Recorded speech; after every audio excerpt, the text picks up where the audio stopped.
Hi, my name is Sebastiaan and I'm an ex-social anxiety disorder sufferer, social confidence coach, and the podcast host called Social Anxiety Solutions. Here I interview therapists, psychologists, scientists, healers, coaches, and psychotherapists for their best social anxiety solutions. And today I'm answering a question that was sent to me, and that is as follows. Sebastiaan, you mentioned in one of your earlier emails that when people learn how to accept their anxiety, they can somehow manipulate this acceptance as a sort of internal head game to build up confidence, but this is false confidence or something. Yeah, that's not exactly what I mean that it is false confidence. What happens when you accept your anxiety, you actually gain some more control. So what anxiety really is it's a response to your brain perceiving danger. And while anxiety is very uncomfortable, it prevents you from doing the things you want to do. It, you know, it's limiting. You can't socialize as a result of it. You're avoiding things. It feels uncomfortable. It makes you feel. There's so many disadvantages um, when you look at what anxiety really is. However, there's a part of you producing that anxiety. That anxiety response is there. It's generated by your system as a way to protect you. So maybe stuff happened in the past where you were rejected, and when you're in social situations, your brain perceives that to be similar as where you were rejected, and now it's alarming you. Hey, careful, watch out, you might get rejected here again. So that anxiety response, while very uncomfortable and while definitely not helpful, is actually just an automated built-in response that your brain has to danger. Whether that's real danger or just perceived danger doesn't matter. So the anxiety response is there. Now, because it's so uncomfortable, we tend to fight it. There's that anxiety. Oh, I shouldn't have it. I'm such a loser for having it. I'm weak. I'm pathetic. There's something wrong with me. I'll be flawed. I'll have it forever. I'm so frustrated. I'm missing out on things.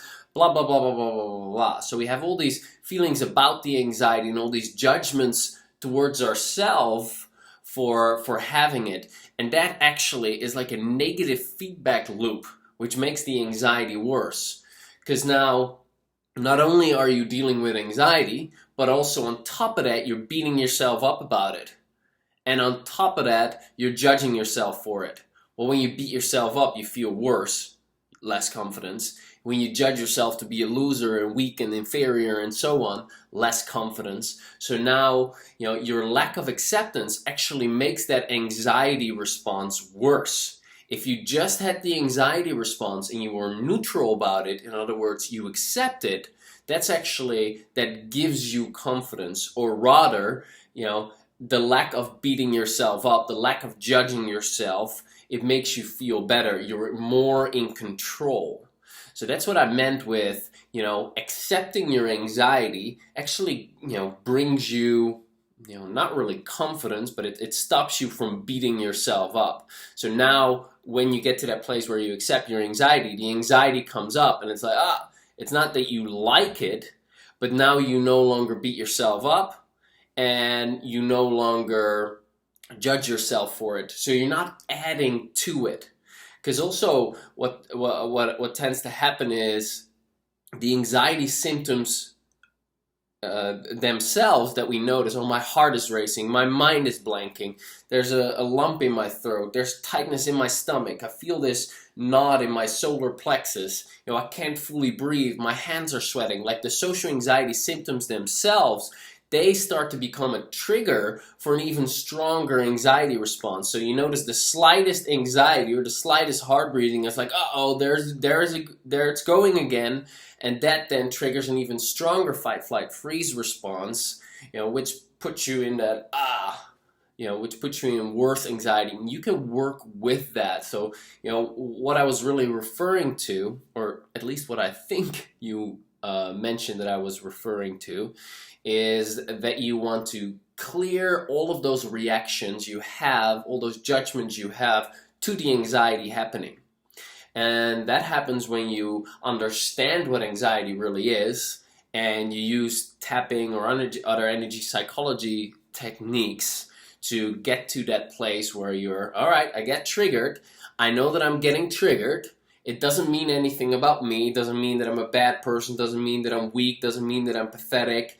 And I don't have any emotional reactions to it. I don't like it, but I know that it is simply my body's response to danger. So right now, somehow, some way, my system is perceiving danger. I'm okay. I'm dealing with this challenge, and I'm gonna deal with this challenge. When you come and I choose to be compassionate towards myself. That's even a journey to get to this place where you are responding in this way to your anxiety. But if you only get to this place, that's a world of difference in and of itself. Then you're still dealing with the anxiety, but you're no longer having that add-on problem of judging yourself, that add-on problem of beating yourself up. I used to beat myself up for forever. I got anxious again. I'm sure they saw it. What a loser am I? And I'm so ashamed of it and blah, blah, blah, blah, blah. Just getting rid of that is already like a massive, massive change. So, and it's one of the first, in fact, it's, after understanding it, that's where you really want to get to. It's a very important step to get to. So I hope that answered my interpretation of your question. Thanks for your question. So on the podcast this week, I interviewed Karen Davidson, and she's an expert on working with tough cases, people that have been struggling for a long time, and she's amazingly skilled, and I think she shot over 200 energy psychology DVDs, so she's very well versed on a wide variety of these techniques, and she guides me through an exercise on the podcast as well. So I interview her on the value of persistence.